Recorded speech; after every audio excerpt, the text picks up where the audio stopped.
So since we're still in kind of a content lull right now on both the JP and the NA version of the game, I decided that we would keep going ahead and start talking about more low star servants, and I put it up to a vote for archers, and it was actually really close between Billy and Paris, but Paris did manage to barely eke out the win against Billy.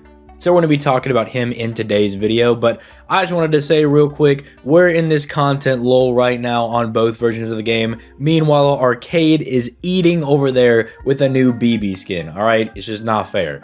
I'm going to have to personally write Lasengel a letter and be like, hey man, you can't just keep us in this content drought and then just also let Arcade sit over there just absolutely fiending and eating over there. But you know what? That's a whole different video for a whole different day. In the meantime, if you have not already, make sure you leave a like on the video and you subscribe to the channel for that sweet, sweet daily FGO content. Also, if you just can't get enough of your boy and you were like, you know what, I need to see this guy absolutely blunder when he plays FGO, or I want to see him just get absolutely destroyed when he plays Arknights, I do that every weekday over on my Twitch, which is linked down in the description down below, and I usually go live around 6 p.m. Eastern Standard Time. Also, I will still be running that Yu-Gi-Oh! Master Duel tournament this Saturday at 5 p.m. Eastern Standard Time. Winner gets $100, so if you want to enter that, make sure you join the Discord, which is also linked down in the description down below, and DM me your deck list. My name is literally ZTL in the Discord, so it should be really easy to get a hold of me. With all that being said, let's start jumping into Paris's kit, starting off with his hits, and thankfully, he is a more recent low star servant because his hits are actually not all that bad, rocking 3 hits on both of his quick cards, 4 on both of his arts cards with 0.43% NP gain. You might think that's a little bit bad because it's a little lower than average, but again, keep in mind that he is a quick servant, so he should be genning a decent bit of stars, especially if you're pairing him with someone like, say, Ruler Scotty, who passively refunds stars as well. And you should be getting crits on those arts cards, and because they have higher hits, it's going to actually even out for him. And keep in mind, crits are not going to be a hard thing for him to do because he's an archer and his natural star weight is absurdly high. So he doesn't really have to fight for the stars either. So it's an interesting little style of gameplay they got going on here. They're like, you know what, he's a quick servant, a little bit lower star gen, but because you can quick chain, and they've recently buffed quick chains, and they've also technically buffed quick as well by releasing Ruler Scotty, it shouldn't be all that hard to get crits on the arts cards and refund the NP and kind of pop off with the massive damage that you're able to do with Paris. Because if you're not aware, Paris is kind of like the quick version of Robin Hood. He actually ekes out a little bit more damage than Robin Hood does, but they both have kind of a similar niche going on, whereas Robin Hood puts poison on somebody, and as long as he can debuff them with that, he's going to do some really good damage. Paris, on the other hand, as we'll kind of look into starting off with his first skill, has a bit of a different niche going on. So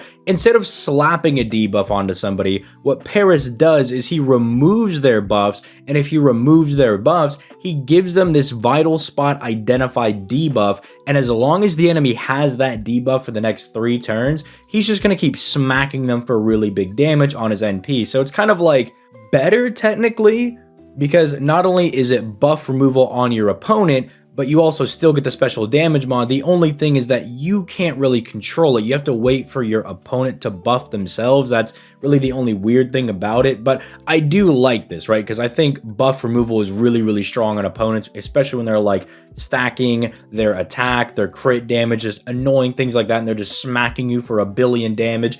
Or they throw out like a random dodge or an invincibility right when you're about to like beat them or something. It can be really nice for that. I also appreciate that they didn't just make this his gimmick skill, because they at least slapped on 1 hit of evasion, and they gave him an enemy critical attack reduction of 30% for 1 turn, just to give him a little bit of extra survivability. It makes sure that he can live 1 hit, so any wayward NP that's going to be coming his way, he can kind of live. And then even after they target him again, like let's say they fire the NP and then they, you know, waste the evasion with that, and they're gonna like crit him or something, he can still kind of take that second hit, because keep in mind, he is still a 2-star servant, so his HP's not like the biggest, although I think his HP stat is actually a little high for like a bronze servant, but you get what I'm saying. Like, he's not like a 5-star servant with like 12, 13, 14k HP. Like, he's not like this huge, like bulky servant. He's a small little guy, right? He's gonna get obliterated by like some wayward crit. that does like 8k damage or something. So overall, I like that this is his gimmick skill. I think it's a really good gimmick for him to have because it's just very decent in removing buffs and then also getting a special damage mod for it. And then they kind of double layered the survivability with the evasion hit and the critical attack reduction. So I do like that a bit. Moving on to his second skill, this is giving him a little bit more juice in the tank, giving him a 40% attack buff for 1 turn, so you can really maximize on how much damage you're doing.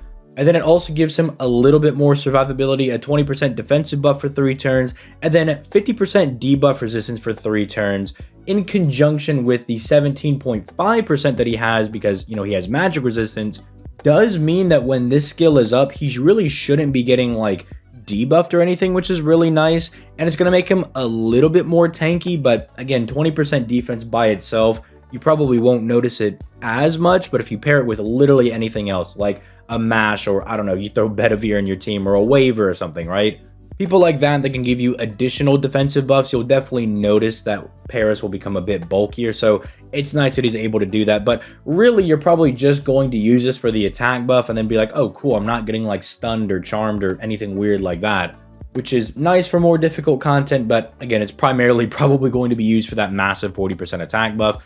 Then finally, there's his third skill. I mean, again, it's nice that it has a 2k heal on it, but like I mentioned, his stats are a bit lower because he is a bronze servant, so the 2k heal doesn't matter as much as you might think it does. This is really just the 20% battery skill. You're really just using this for the battery, which is okay, right? Like 20% is not like the most insane thing on the planet, but it's nice, right? It's a little bit of NP that you might be missing in, like, say, a boss fight or something. Maybe you're like 20% short, 10% short, and this can kind of help top you off if you are, you know, just lacking in that little bit of extra NP. It's nice, but it's nothing insane. Like, we're not getting to like 30% where you compare it with like an append skill and start, you know, using 50% starting charge CEs, or a 50% battery, which gets really crazy.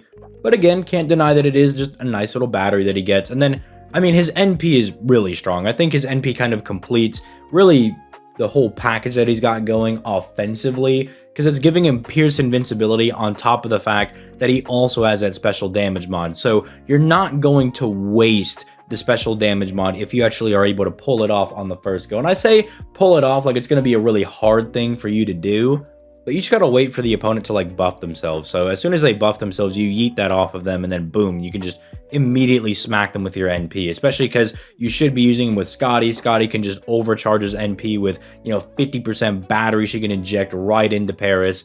And even if they've got like a dodge or they've got an invincibility buff and your first skill is down, because let's say that you already used the buff removal on like their charisma or something, and then like the next turn after you blast them with an NP, they pop like an invincibility or something. It's just a nice added layer of insurance that you're actually going to get to do your damage on the opponent, right? Because, you know, the buff removal is not like it's not proccing every single turn, right? You only do it once and then you get the damage mod. So this still allows him to do damage even if they proc like a dodge or something. So it's just nice, really good for offensive servants to have stuff like this. And overall, he's just a solid guy.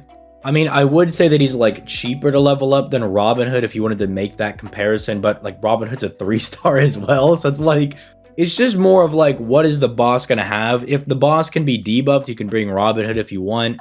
If the boss is going to be popping a whole lot of buffs and everything, you could bring Paris, yeet all the buffs, and just kind of get around all of that annoying stuff and then just launch a nuclear missile at them. But then maybe the boss has a lot of buffs that are unremovable, right? Then maybe Paris is not as good and you bring Robin Hood, right? It's kind of like a nice little extra guy that you can bring, because there are some bosses that are like debuff immune, like they can't be debuffed in any way, and so Robin Hood's not going to be as good for like your free to play single target option. But then you have a lot of bosses that can't have their buffs removed, and so then maybe Robin Hood's a little bit better because he can debuff them, whereas Paris can't get his buff because he can't yeet their buffs off. So I don't know, just a nice guy. I enjoy using Paris. I think he's all right. But I'd love to hear your guys' thoughts in the comments down below.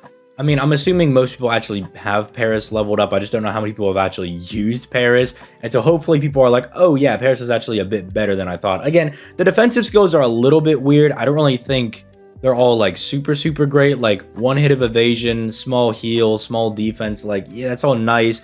The debuff resistance is okay, but it's like realistically, if you're using Paris, it's so you can yeet enemy buffs, get a damage mod, get a huge attack buff, and launch a missile at them. But again, I'll hear you guys' thoughts in the comments down below, and I'll catch you guys in the next video. Peace, late guys.